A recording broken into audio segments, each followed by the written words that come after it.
Hola, ¿cómo están? Bienvenidos a este nuevo video de historia donde, bueno, si me ven un poco desarreglado, un poco bostezando, un poco sonoliento es porque estuve hasta las 4 de la mañana del día anterior escribiendo la pauta de este video. Ya, eso lo digo por si acaso y también un poco la pinta y todo bueno. Dicho esto, les recuerdo que por favor se suscriban a este canal y le den like a la página de Facebook, ya, para que seamos cada vez más, aunque sea muy pequeño el arrastre de estos videos, pero no me importa. Bueno, el tema de hoy es importante. Verán, resulta que se suele decir que la historia de Chile, ya sea contarla o hacerla, suele ser cosa de hombres, cuando de repente se nos olvidan que hay participación de la mujer en la historia. Y yo creo que sería muy excluyente de mi parte si yo hiciese historia de Chile y no le dedicara siquiera un pequeño espacio a la mujer en este proyecto. Y espacio que puede estar relacionado con el tema del video, que es el sufragio universal femenino. Porque de ahí se desprenden varios tópicos que son los que vamos a revisar a continuación. Veamos cómo parte esto del sufragio femenino universal. Tiene que ver con aspiraciones feministas que existen ya en el siglo XX. Vamos a ver cómo se dan. A principios del siglo XX comienza a surgir una generación o generaciones de mujeres que adquieren estudios universitarios y por ende se convierten en profesionales, en los primeros abogados, médicos, profesoras que existen. ¿Ya? Y empieza a haber una latencia. Y también estas profesionales adquieren los medios para poder viajar a Europa y conocer la realidad de las mujeres europeas y llenarse de información, de una cultura y de un horizonte social que después van a seguir. Ya. Mujeres como por ejemplo Eliana Cafarena, Flor Heredia o Amanda Labarca, entre otras. También existieron mujeres más cercanas, no a la clase media, no eran profesionales, pero sí más cercanas a los sectores trabajadores, como María Ramírez o Eulogia Román, que llegaron a ser incluso militantes activas del Partido Comunista de Chile. Hacia el decenio de 1920, las aspiraciones feministas de mejorar la condición social de la mujer en Chile ya eran un hecho ineludible. Tanto que en el programa político de Alessandri del año 1920 ya figuraba como uno de los tantos elementos que eran relevantes de cumplir. La condición legal de la mujer en Chile organiza una nacional con respeto que la humilla, que la desperdicia y que no pueda razones de existencia de la civilización moderna. Parece una de toda iniciativa y toda libertad que empieza con el capricho de la voluntad soberana del país en forma infinita y independiente. Todas las legislaciones actuales reconocen, todos los pensadores del siglo reclaman para la mujer la elevación de su nivel legal e intelectual, de la forma que corresponde a aquella parte tan noble y respetable de la sociedad que tan alta e importante participación tiene en el desarrollo de la vida moral. ¿Ya? Y ese impulso tomó un segundo aire con el programa del Frente Popular, porque el movimiento pro emancipación de mujeres en Chile participa activamente en ese ámbito durante la campaña, que forma también parte del programa del proyecto político con el cual Pedro Aguirre Cerda llega al poder, aunque que se concrete no es otra cosa, ¿ya? Bueno, ¿y en qué implicaba mejorar la condición social de la mujer? Muy sencillo, desligarla de esa imagen de que solamente la mujer está remitida a las labores domésticas y al criado de niños, es decir, ser una dueña de casa común y corriente y solamente ser eso, relegada a la cocina, a la casa. Eso básicamente. Y bueno, ello implica que tiene que atenderse ciertas necesidades que tienen las mujeres que trabajan o que tienen trabajos fuera del hogar, mejor dicho, como por ejemplo la maternidad de las mujeres que trabajan, mejorar su situación laboral, porque a las mujeres siempre se les pagó mucho menos sueldo que a los hombres, impulsar el divorcio, controles de natalidad, mejorar su acceso al mercado laboral, es decir, tener más oportunidades para conseguir trabajo fuera del hogar y que no fuesen trabajos de segunda categoría, pueden ser trabajos que sean en el mismo nivel que los hombres. Eso entre otras. Obviamente la máxima de esto es la igualdad entre hombres y mujeres a nivel social.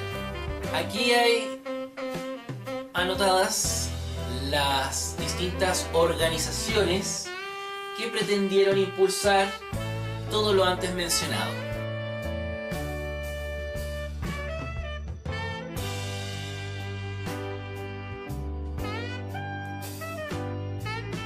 Con respecto a lo político, esto significaba que la mujer, o que los movimientos feministas, mejor dicho, aspiraban a que las mujeres tuviesen el mismo derecho de sufragio que los hombres y las mismas oportunidades para lograr cargos públicos mediante el voto popular.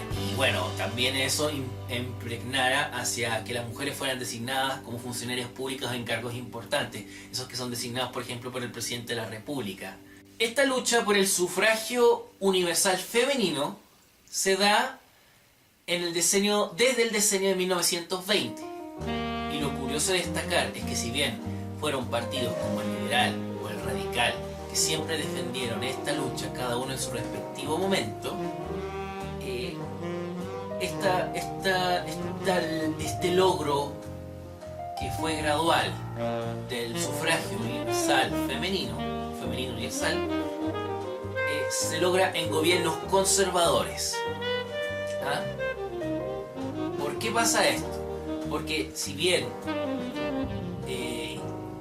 grupos progresistas siempre lucharon por mejorar la condición social de la mujer, se dieron cuenta que el voto femenino no los favorecía, más bien los perjudicaba.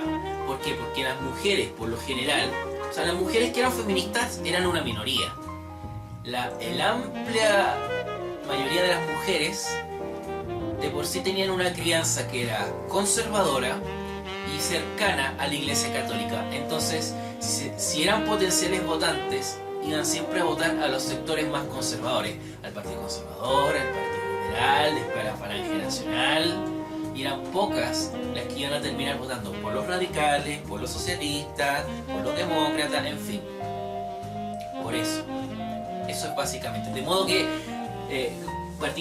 grupos progresistas, como en algún momento fue el Partido Radical, claro, defendían que la mujer tuviera derecho a voto, pero nunca se hizo nada en sus gobiernos para poder concretar. Siempre se hizo en los gobiernos conservadores. Las mujeres, en general estoy hablando, tampoco se vieron atraídas por los movimientos comunistas y socialistas o anarquistas. ¿Por qué? Porque toda esta lucha de clases, esto de los trabajadores, de reivindicar sus deberes, sus derechos, era cosa de hombres, básicamente. No estaba considerada la mujer. De hecho, todos estos comunistas, socialistas, anarquistas siempre eran igual de machistas que los otros sectores de la sociedad. O sea, esto del machismo era transversal en todos los estratos sociales, ¿ya? ¿Cuándo es que estos grupos consideran a la mujer? Cuando, por ejemplo, ven que los trabajadores más o menos incorporados en el orden vigente, que antes no lo estaban, ahora están más o menos incorporados, y se dan cuenta que ya no pueden venir con la lucha de los trabajadores de una forma tan contundente como en tiempos anteriores por esto mismo, y después va a pasar lo mismo con el campo. Cuando se dan cuenta que se están quedando sin soldaditos de batalla, empiezan a recurrir a otros grupos de la sociedad que todavía se encuentran excluidos o que necesitan una mayor inclusión dentro de la sociedad. Y ahí es cuando toman a las mujeres y las causas de las mujeres. Aunque es un proceso gradual, no es que se dé de la noche a la mañana, es algo que se da por el paso de las futuras generaciones. De hecho, las mujeres feministas que eran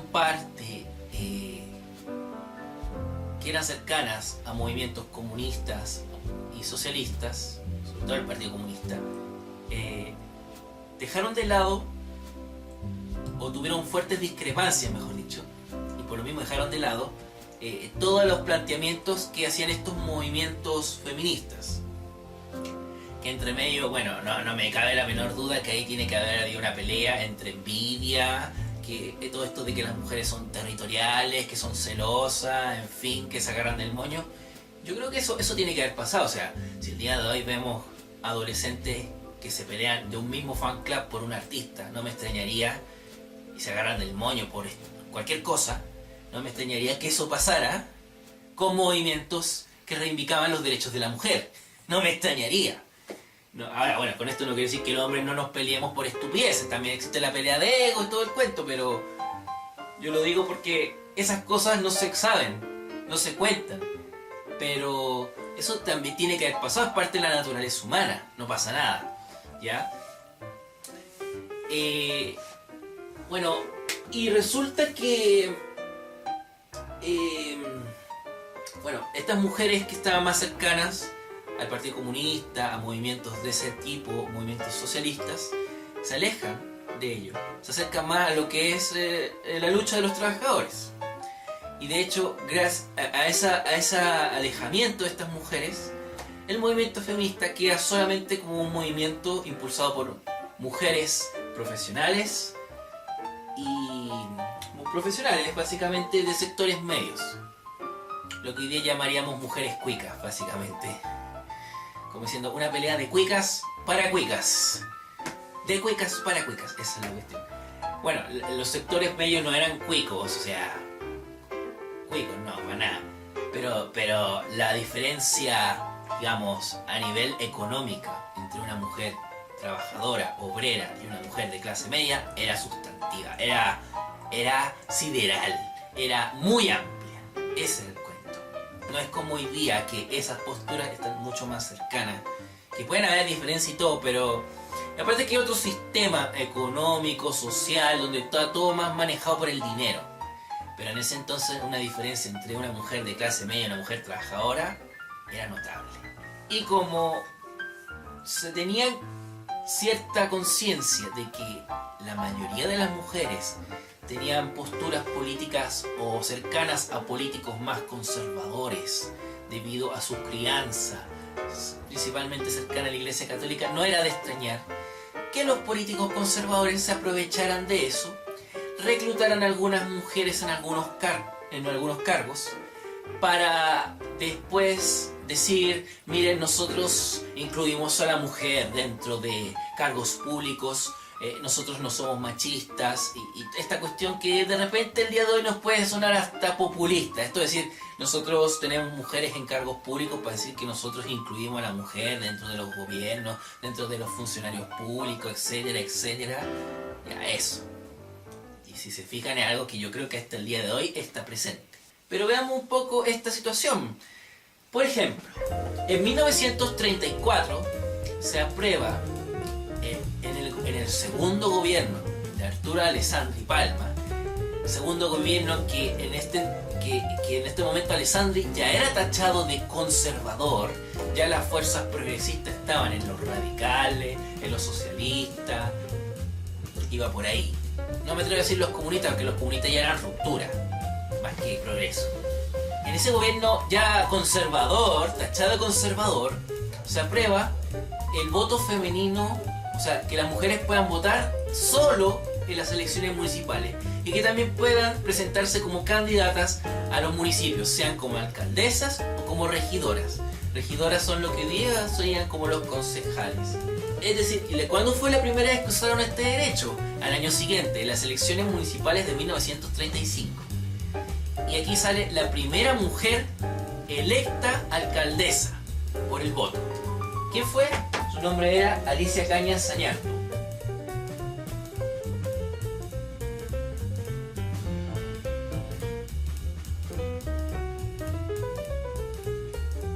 La primera mujer elegida alcaldesa por el voto lo fue en el municipio de Providencia, ya el año 1935. ¿Ya? Y ojo, ella no militaba en ningún partido político. Ella no era activa, no estaba en ningún movimiento feminista. Ella solamente era una mujer carismática, inteligente, decirlo, que supo jugar bien sus cartas para hacer una efectiva campaña y lograrla ser alcaldesa, ¿ya? De hecho fue reelecta 6 años después, en 1941, en el mismo municipio, por supuesto, sí. En el gobierno de Pedro Aguirre Cerda, donde por ejemplo el movimiento de pro-emancipación de mujeres de Chile intenta impulsar el proyecto de ley que permitía el sufragio universal de las mujeres, pero fracasa. Y es por esto que yo acabo de decir antes, esto de que a los gobiernos progresistas no les convenía que las mujeres votaran en elecciones porque eran votos más propensos a los sectores conservadores de la política. Y cuando se logra el voto, el sufragio universal femenino, ¿cuándo se logra? En el año 1949, en el gobierno de Gabriel González Videla, en un momento en que los radicales ya habían dado un vuelco hacia, después de 1947, de la Ley de Defensa Permanente de la Democracia, o Ley Maldita, donde se hizo la ilegalización del Partido Comunista, en fin, le dice de un vuelco hacia los sectores conservadores de la política, ¿ya? Y en ese momento, cuando ya era como considerado conservador, González Videla promulga el sufragio universal femenino. Ahora las mujeres podían votar no solo en las elecciones municipales, sino también en las parlamentarias y en las presidenciales. Y podían presentarse para alcaldesa, regidora, diputada, senadora y presidente. Aunque candidatas presidenciales no hubo hasta la década de los 90. La primera vez que las mujeres pudieron utilizar su voto para elegir un presidente fue en las elecciones presidenciales de 1952. Y se dice que una buena cantidad de mujeres votó por Carlos Ibáñez del Campo, incluso lo hizo ganar, ¿ya? Y bueno, Carlos Ibáñez del Campo, digámoslo, no era nada la voz del progresismo, todo lo contrario. Él en este momento era conservador, incluso podría ser de esas personas que son consideradas de facho, porque en un momento incluso se metió con los nazis de Jorge González Fosmarés para ser presidente a través de un golpe de estado en los años 30. Eso lo vamos en el siguiente video a decir con mejor detalle, ya, porque no es tema ahora, ¿ya? Bueno, obviamente con la inclusión de las mujeres en el electorado, en el universo electoral, hizo que la cantidad de votantes por elección aumentara considerablemente. Y aquí tengo el dato. En las elecciones presidenciales de 1946, votaron alrededor de... O sea, estaban habilitadas para votar 630.000 personas aproximadamente. Y todos ellos eran hombres, ¿ya? Mientras que en las elecciones presidenciales de 1952, donde la mujer fue incluida, llegaron a votar alrededor de 1.100.000 personas. Aún así, el universo electoral no superaba más allá del 20% de la población. La primera mujer que es elegida senadora a través del sufragio, a través del voto, fue María de la Cruz Toledo, el año 1953, en las elecciones complementarias que se hicieron ese año. Y aquí les voy a explicar una cosa. Antiguamente, en ese régimen de la Constitución del 25, cuando un diputado, un senador, dejaba su cargo antes de terminar su periodo, sea porque murió, sea porque lo destituyeron, sea porque el caso de Ibáñez, que es senador y después pasó a ser presidente, entonces queda una vacante libre, sea por cualquiera de esos casos, se hacía una elección complementaria, o sea, una elección para ese distrito donde ese senador representaba a la gente. Se presentaban candidatos de todos los partidos y el que salía ocupaba ese escaño que quedaba libre, ¿ya? Bueno, resulta que Carlos Ibáñez del Campo era senador desde 1949 por una de las agrupaciones de Santiago. Cuando es presidente, deja la vacante libre, se hacen estas elecciones complementarias hacia 1953 y sale esta mujer que es María de la Cruz Toledo electa, ¿ya? Bueno, el problema fue que María de la Cruz la destituyen a los pocos meses de haber asumido como senadora porque se decía que el Partido Feminista de Chile, partido en el que militaba ella, recibía aportes monetarios que eran ilegales provenientes de el peronismo de Argentina.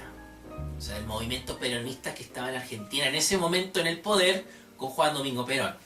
La primera mujer diputada, que es otro caso distinto a los otros dos que ya hemos visto, electa con el voto obviamente, fue Inés Enríquez, el año 1957, es decir, ya no en las elecciones de ese año, para que se sepa, por Valdivia, La Unión y Río Bueno. Eso eran como las subdelegaciones que representaba. Ella era del Partido Radical, muy distinto a este caso, al caso de la primera alcaldesa que no militaba en ningún partido y al caso de la primera senadora que era feminista. ¿Ya? Ella, antes de ser diputada, fue nombrada intendenta, la primera intendenta designada por un presidente en Concepción, designada en el gobierno de Gabriel González Videla. Y aquí es donde don Gabriel decía, se jactaba diciendo: nosotros la nombramos a ella para decir que nosotros incluimos a las mujeres, el gobierno radical incluye a las mujeres dentro de la participación del gobierno, que es lo que yo había dicho antes. Aquí hay un ejemplo claro de esa situación. Por eso lo destaco también. Bueno, a pesar de todo lo expresado aquí, que puede ser muy básico, puede ser muy simple, son las bases para entender un poco más de lo que se suele decir los movimientos feministas del siglo XX y de su lucha para el sufragio universal femenino. Este puede ser el punto de partida y de ahí en adelante uno puede investigar más. Y espero que esto, para los que no hayan sabido nada, haya sido interesante y que por lo menos hayan aprendido algo más. Bueno, espero que les haya gustado este video, cuídense que estén bien, nos vemos, adiós.